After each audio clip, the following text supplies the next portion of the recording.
हम समझते हैं कि बॉर्डर गावस्कर ट्रॉफी में ऑस्ट्रेलिया के खिलाफ बाकी 2 टेस्ट मैचों के लिए भारत के उपकप्तान के रूप में केएल राहुल को हटाना सोशल मीडिया और विशेषज्ञों के बीच चर्चा का सबसे बड़ा विषय रहा है। परिणामस्वरूप हम इस मुद्दे की तह तक जाना चाहते हैं और आपको व्यापक अंतर्दृष्टि प्रदान करना चाहते हैं जो आपको स्थिति को बेहतर ढंग से समझने में मदद करेगी। सबसे पहले यह ध्यान रखना आवश्यक है कि केएल राहुल की भारतीय टेस्ट एकादश में स्थिति कुछ समय के लिए बहस का मुद्दा रही है, खासकर पिछले साल दक्षिण अफ्रीका दौरे के बाद से उनके कम स्कोर और नागपुर में पहले 2 टेस्ट में उनकी विफलता के बाद, और दिल्ली नतीजतन उपकप्तान के पद से उनके बाद के निष्कासन ने केवल को रस्मी जोड़ा।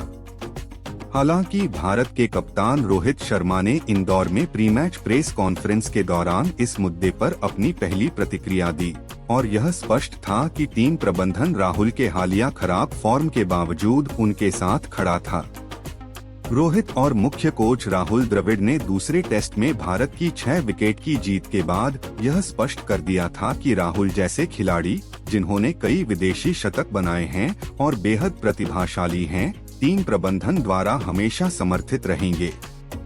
रोहित ने तीसरे टेस्ट की पूर्व संध्या पर इस भावना को दोहराया और कहा कि टेस्ट टीम के उपकप्तान के रूप में राहुल को हटाना कुछ भी नहीं दर्शाता है। इसलिए जाहिर है कि भारतीय टीम प्रबंधन अभी राहुल को लेकर हार नहीं मान रहा है। हालांकि हर किसी की जुबान पर बड़ा सवाल यह है कि तीसरे टेस्ट में सलामी बल्लेबाज के तौर पर राहुल की जगह कौन लेगा।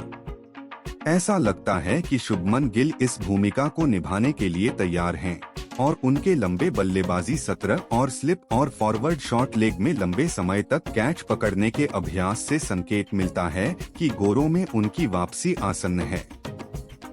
गिल भारत के लिए एक रोमांचक प्रतिभा रहे हैं और उन्होंने पहले ही सीमित ओवरों के प्रारूप में बल्ले से अपना कौशल दिखाया है। हालांकि यह देखना होगा कि क्या वह इस फॉर्म को टेस्ट क्रिकेट में दोहरा पाते हैं या नहीं। इसके अलावा यह ध्यान देने योग्य है कि गिल और राहुल दोनों के तीसरे टेस्ट से पहले प्रशिक्षण सत्र थे, जिसमें गिल अधिक सक्रिय भागीदार थे। हालांकि रोहित ने तुरंत कहा कि खिलाड़ियों के लिए किसी भी खेल से पहले प्रशिक्षण और अभ्यास करना नियमित है। इसलिए हम तीसरे टेस्ट की अगुवाई में गिल की सक्रिय भागीदारी के बारे में ज्यादा नहीं पढ़ सकते हैं। प्लेइंग 11 के बारे में रोहित ने कहा कि इसका खुलासा टॉस के समय ही होगा। उन्होंने यह भी उल्लेख किया कि सभी 17 से 18 खिलाड़ी गणना में थे और अंतिम एकादश को अभी तक अंतिम रूप नहीं दिया गया था। इस कथन का अर्थ है कि भारतीय टीम प्रबंधन को तीसरे टेस्ट की शुरुआत से पहले कुछ अंतिम निर्णय लेने हैं।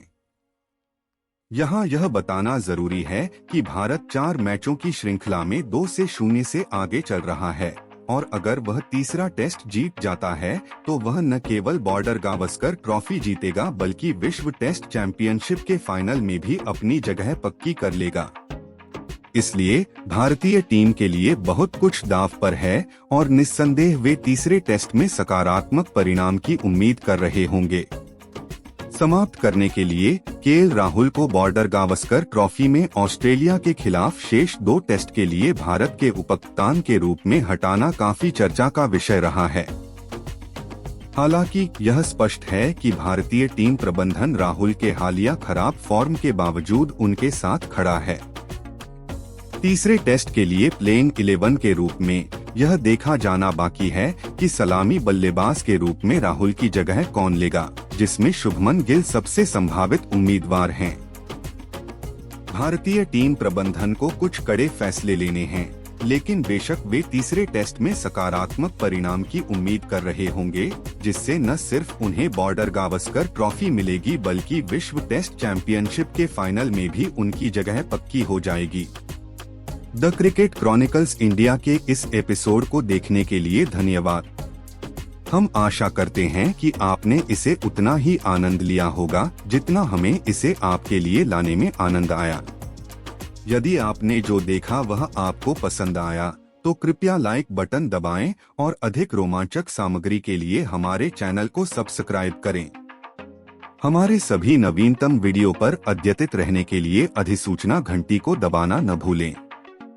हम आपके समर्थन और प्रतिक्रिया की सराहना करते हैं, इसलिए बेझिझक नीचे एक टिप्पणी छोड़ें और हमें बताएं कि आप क्या सोचते हैं। हम आपको अगले वीडियो में देखेंगे।